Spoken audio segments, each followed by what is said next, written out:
Thank you, Yvonne, for the introduction, and thank you for allowing me to speak at this event. Very nice event yesterday, and also very nice dinner. So, looking forward to present some of the ongoing work that Statoil is actually doing within the field of integrated environmental monitoring.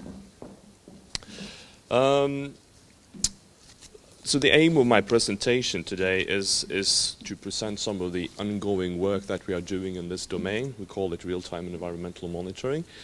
And also try to be a little bit more specific on how this could also provide some possibilities for both Ireland and Northern Ireland. We see that there is a change going on when it comes to environmental monitoring in the oil and gas business. The Macondo event was, of course, a great eye-opener for many. And we see traditionally, environmental monitoring has been a cost issue for most oil and gas companies. But we increasingly see that the capabilities that comes along with environmental monitoring actually could provide some, we call it an options value or new possibilities. And I'm going to say a few things about that today. Statoil, for those who don't know, Statoil, we are a global operating company, about 30,000 employees, I think, at the moment, operating mainly in Norway, but also increasingly in the Gulf of Mexico, and Labrador, north of Canada, Africa. So we're increasingly becoming a global company. Some of the things that we focus very much on is HSE. And as a part of that is, of course, the zero harm to the environment is especially important for us. And in this, we actually see a trend, that's not just for us, but also in the oil and gas industry more in general, that we actually go from a more reactive approach to environmental monitoring into what we call a continuous environmental monitoring based on real-time data. So that's the direction we're going. And of course, since we are an oil and gas company, we have to integrate the environmental monitoring stuff into our operating business to make it a part of the risk management practices and the risk evaluation methods that we use. So doing that as an integrated effort, that's what we call it, integrated operations, is part of this challenge.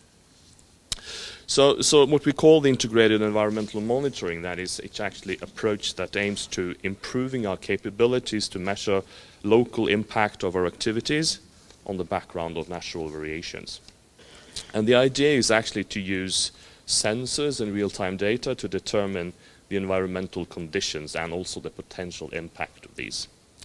This could be from measuring the water quality to the biological activity, the seabed organisms, for instance, but it will also be biological sound and potential gas bubbles, but also things that are actually moving on in the water column, like the current profile.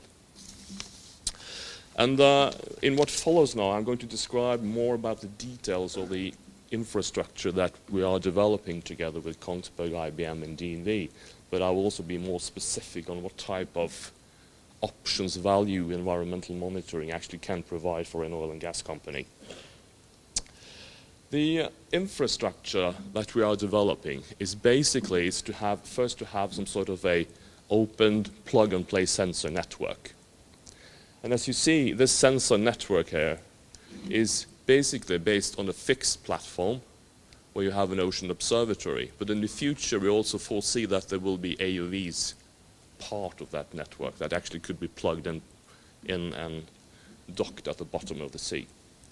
This could also be that the AUVs actually has a number of sensors so that the AUV itself is actually a moving sensor platform.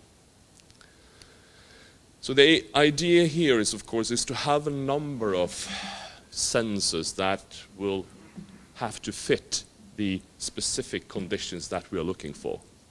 For instance, we aim to cover what we call the life cycle of an oil and gas asset. I will come back to what I mean by that. But it means that the configurations of sensors that you will need will differ when you are for instance, in operations versus when you are in exploration. Because both the capabilities of the sensor network, the existence of fiber optics, etc., will be different when you are in an exploration phase versus an operational phase. So it means that you have to configure your sensor network a little bit according to your challenges in the area. And of course, the challenges of deploying such a network in the Gulf of Mexico is different from the one in the North and the Norwegian Sea, because in the Norwegian Sea you have fiber optic networks all around most of the oil and gas installations. This is, for instance, not the case in the Gulf of Mexico, for instance. So there are specific requirements associated with how you do this wiring up. So when you have the sensor network, then it's the issue is, of course, how do you access the information, but of course you have to make it accessible via some various types of databases, information workspaces. This is actually where the area where I'm working. The sensor network is somewhat else, but this is the activities that I'm responsible for. But this actually means getting access and putting the environmental data out to the desktops, and also creating the necessary integration with the existing work processes of an oil and gas company. This could be leak detection, it could be during drilling operations, etc.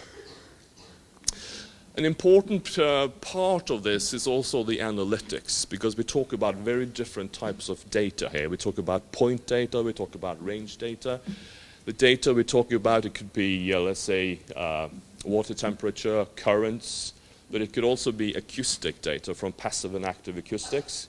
It could also be still images, and it could also be live videos.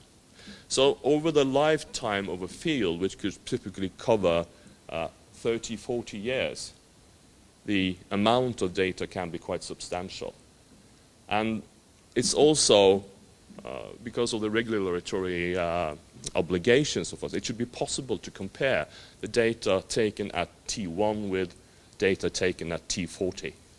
So we have a large issue and a challenge in the future of making sure that the data we collected 30, 40 years ago are actually comparable with the data we collect today or 10, 15 years from now. So there will be some data archaeology challenges there probably. But what is important then is, of course, the analytics as well, because the way we actually have to integrate the data using big data analytics is also a part of the project, and it's actually very important. So the big issue is then actually to cover the whole life cycle of an oil and gas asset, and that is, of course, as you know, when we enter an area, there could be no infrastructure there at all. When we do the exploration, this is typically a pristine area. We have to rely upon there is actually no infrastructure. First situation.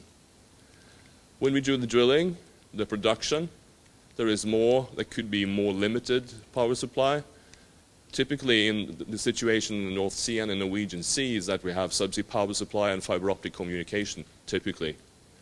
And this has traditionally not been used for environmental monitoring. It's been there for operation and maintenance purposes and production purposes. It has its own existing sensor networks. But what is new now is that we're developing an infrastructure where the environmental monitoring capabilities are actually implemented in addition to the more traditional oil and gas infrastructure facilities. In the end, after the oil production has ended, there will be a time where there is also a limited infrastructure, because we have to follow up the health of the area also a number of years after the oil and gas production actually have been closed, and the area is actually taken back to the authorities. Okay. I won't go into details of this, but this is a typical map of something of the stuff that we are developing. It's not easy to see. I will just give you an example for what we actually see here. In the Norwegian Sea, there are lots of cold water corals. And the bathymetric map you see here is actually a representation. All the white spots you see here are actually cold water corals that has been discovered with using ROVs. So one of the capabilities of the system that we are developing is actually to be able to drill in areas where there are cold water corals. And in order to do that, we have to have a understanding of the condition where the corals are and how we can actually avoid getting sediments placed on top of them during drilling. So the first use case, which we are currently developing, was actually had its start some years ago, because in the Norwegian Sea, we actually started up drilling many years ago. And in the early days, we were able to do the drilling without influencing the corals. A few years ago, some of the drilling actually had to be very close to these corals. And the authorities would not allow us to drill in the area without taking all the drill cuttings on shore. What we came up with was actually to came up with a capability. What if we could monitor the dispersion and emission of the drill cuttings in the area? Would they then be able to give us the emission rights? Do they?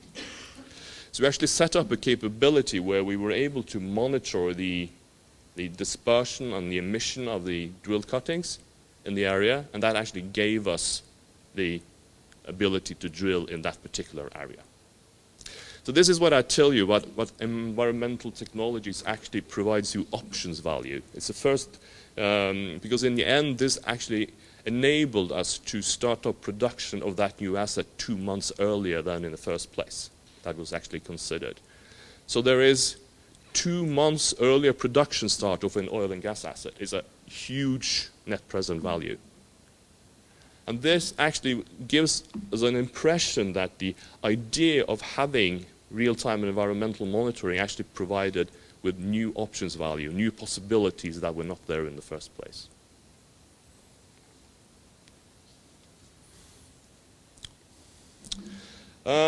We're also developing another of new interesting things up in the north, because we believe that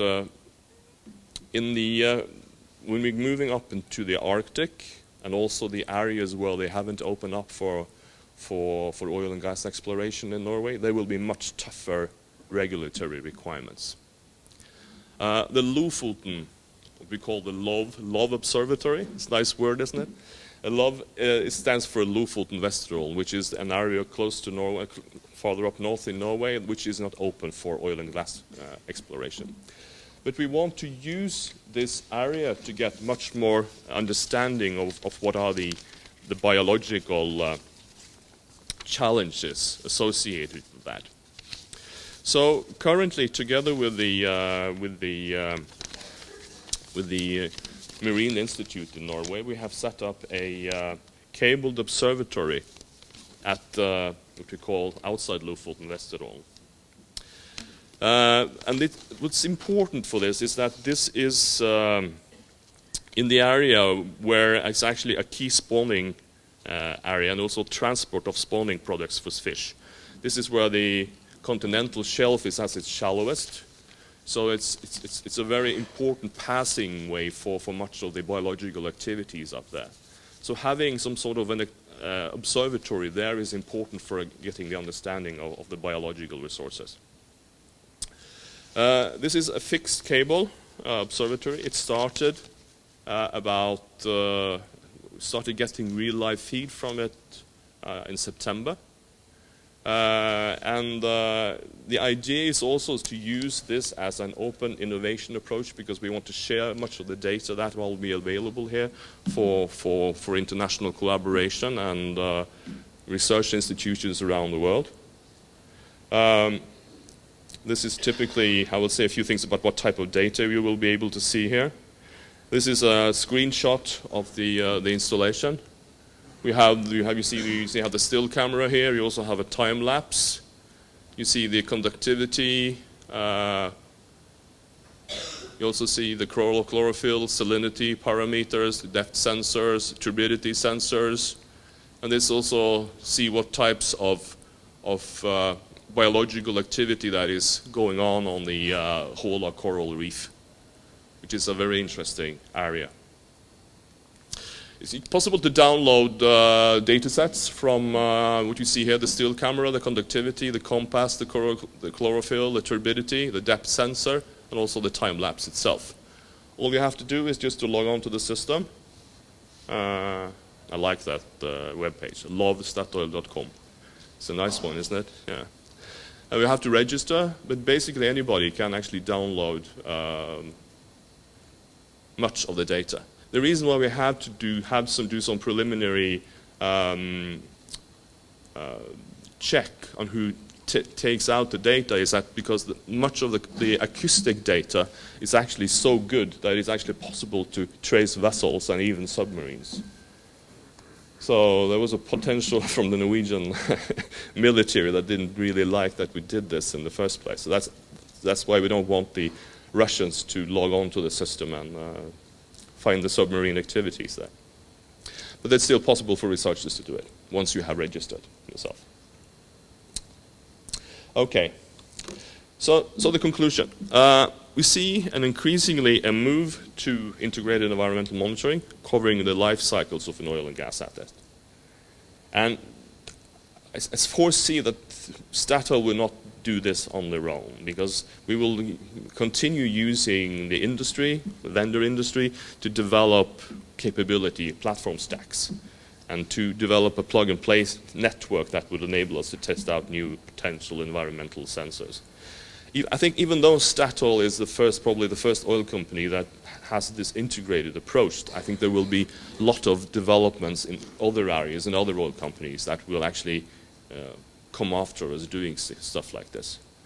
I think that there is a potential here for using this type of both the LOVA observatory and also the sensor network that we are developing to try new sorts of sensors, new sorts of configurations of sensors, because it's not just one sensor, it's actually the configuration of sensors and the meaning you get from configuring the sensors in very different ways that actually shows the potential. And I think there is lots of potential here for the traditional non-oil and gas vendors as well. And finally, we're opening an arena for sharing environmental data with the SmartOcean Observatory. Thank you. I'm available here afterwards.